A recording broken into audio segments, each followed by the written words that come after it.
तो जी ऑलमोस्ट रात के 10 बजे और 12 नवंबर को ताज़ा तरीन न्यूज़ आप लोगों के लिए लेके आया हूँ पुर्तगाल की नेशनैलिटी के हवाले से। और ये जो पुर्तगाल के प्रेसिडेंट हैं मार्सेलो रिबेलो दे सूज़ा, इनके डेस्क के ऊपर ये नेशनैलिटी लॉ पहुँच चुका है।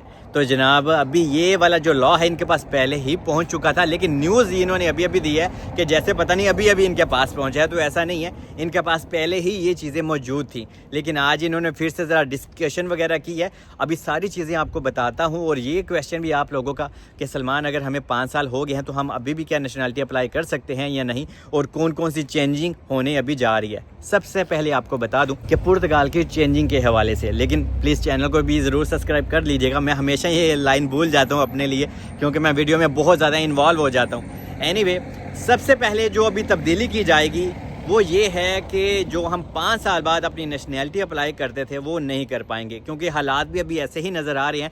और प्रेसिडेंट इसके ऊपर अभी लॉ को अप्रूव कर देंगे, सिग्नेचर कर देंगे, लेकिन फ़िलहाल इनके पास टाइम तो है अभी भी 8 से 9 दिन इनके पास अभी भी टाइम है। ये चाहें तो चेंजिंग कर सकते हैं या अपनी कोई राय दे सकती हैं कि हाँ भाई ये चीज़, ये वाला लॉ इस तरह नहीं, इसको इस तरह होना चाहिए। क्योंकि वकील लोग जो हैं उन्होंने भी एक अर्ज़ी दी थी मार्सेलो दे सूज़ा साहब को कि प्लीज़ आप इतनी ज़्यादा चेंजिंग ना करें, क्योंकि ये इंसानी कानून की खिलाफ वर्जी भी है। इससे लोग सिर्फ परेशान होंगे और पुर्तगाल का बहुत भारी नुकसान होगा। तो वो चाहें तो मार्सेलो दे सूज़ा साहब वो हैं तो बहुत अच्छे प्रेसिडेंट है, और इस तरह का प्रेसिडेंट पुर्तगाल को कभी नहीं मिलना, क्योंकि ये इंसान हर जगह पे जाता है, घूमता है, फिरता है, हम जैसे लोगों से भी मिलता है, तो अच्छा इंसान है। तो ये चाहें तो चेंजिंग कर सकते हैं, लेकिन जैसे हालात हैं कि अभी जो नेशनैलिटी लॉ है वो या तो 7 साल पे चला जाएगा या फिर 8 साल पे, 5 साल बिल्कुल नहीं रहने वाला, ये चीज़ कन्फर्म है। और इसके बाद जो सेकंड तब्दीली है वो ये है कि अगर आपने कोई क्राइम किया हुआ और आपके पास नेशनैलिटी, जो पुराने लोग ने ना जिन्होंने इतना बड़ा गंद शंद पाया है, तो जनाब ये न्यूज़ उनके लिए भी है। वो ये है कि अगर आपने कोई क्राइम किया हुआ था और आपका क्राइम पुर्तगाल इमिग्रेशन वालों को शो हो गया या फिर पुलिस वालों को शो हो गया, तो आपकी नेशनैलिटी ज़ब्त कर ली जाएगी।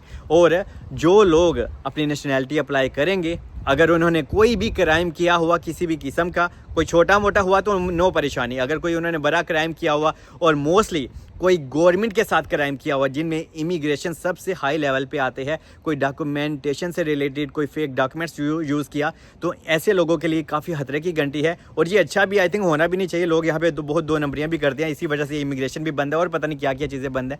लेकिन अगर आपने कोई इस तरह का क्राइम किया हुआ तो आपकी नेशनैलिटी जो आप अप्लाई करेंगे वो भी रद्द कर दी जाएगी और आपको कोर्ट कचहरियों के चक्कर भी लगाने पड़ेंगे। और इसके बाद फैमिली रेनोफिकेशन भी है, जैसा कि इसमें उन्होंने फिर से बात करेंगे इसी लॉ के ऊपर कि हाँ इंसान पहले TRC कार्ड के ऊपर बुला सकते हैं अपनी फैमिली को यहाँ से इंडिया पाकिस्तान के लिए या नहीं, लेकिन ये मुझे लगता है कि फर्स्ट TRC कार्ड के ऊपर भी आप बुला पाएंगे। इसमें आई थिंक थोड़ी सी हमें कमी और या फिर लचक देखने को मिल सकती है, लेकिन जो बच्चे यहाँ पे पैदा होते हैं उनकी बेस के ऊपर आप डॉक्यूमेंट्स वगैरह लेते हो, तो उन लोगों के लिए ये चेंजिंग ज़रूर लेके आने वाले हैं, उन लोगों के लिए भी सख्तियाँ होंगी।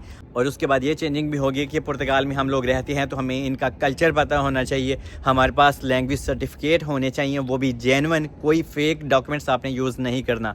और जैसा कि A1 A2 और B1 आपके पास लैंग्वेज सर्टिफिकेट होना चाहिए। मैं भी अभी स्कूल से ही आया हूँ कुछ देर पहले, तो आप दिसंबर में भी इनका एक कोर्स है उसके लिए, लेकिन मैं फिर से वीडियो भी बना दूंगा, और जो मैं अपनी कोर्सेज़ वगैरह कर रहा हूँ उस वीडियो का लिंक मैं डिस्क्रिप्शन में भी दे दूँगा, तो आप अभी भी अपने लिए अप्लाई कर सकते हैं। उस वीडियो में आपको एड्रेस वगैरह भी अलकांतरा का मिल जाएगा, क्योंकि वो ऑनलाइन भी आपको कोर्स दे रहे हैं। एनीवे, एक चीज़ यहाँ पे एक और मैं ऐड करता चलूँ जो आप लोग ज़्यादा पूछते हैं कि अगर आपको 5 साल अभी हो चुके हैं तो भी आप अभी तक अप्लाई कर सकते हो नेशनैलिटी।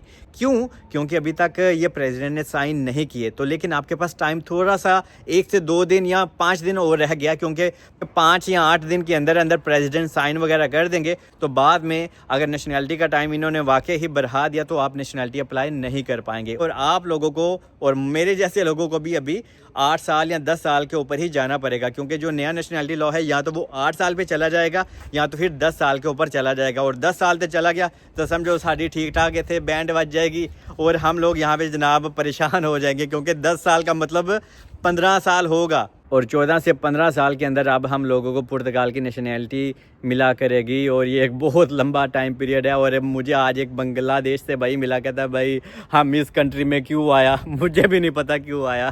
तो एनीवे अभी हालात ऐसे ही हैं, लेकिन 5 साल हो गए हैं तो ऑफिसली आप आज या कल में 2-3 दिन में आपके पास टाइम है, आप अप्लाई कर सकते हैं। बाकी एक चीज़ की मुझे समझ नहीं आती कि यार इनसे नेशनैलिटी का लॉ में पहले पार्लियामेंट में जाता है, फिर प्रेसिडेंट के घर में जाता है, फिर इनके ऑफिस में जाता है, पता नहीं कितने कितने जाता है। इस तो चंगा तो मेरे को ही कुगीमर वाल लेंदे, मैं साइन ही कर लेंदा। इतनी ज़्यादा हेडक यार, एक छोटी सी चीज़ भी इनसे ना वो मैं कहता हूँ साइन नहीं होते, पता नहीं कहाँ कहाँ घुमाते हैं। बस ऐसी चीज़ों को लंबा करते हैं और लोगों को, हम जैसे लोगों को परेशान करते हैं। बाकी एनीवे अपना बहुत ख्याल रखें, मिलते हैं नेक्स्ट वीडियो में। Stay bless.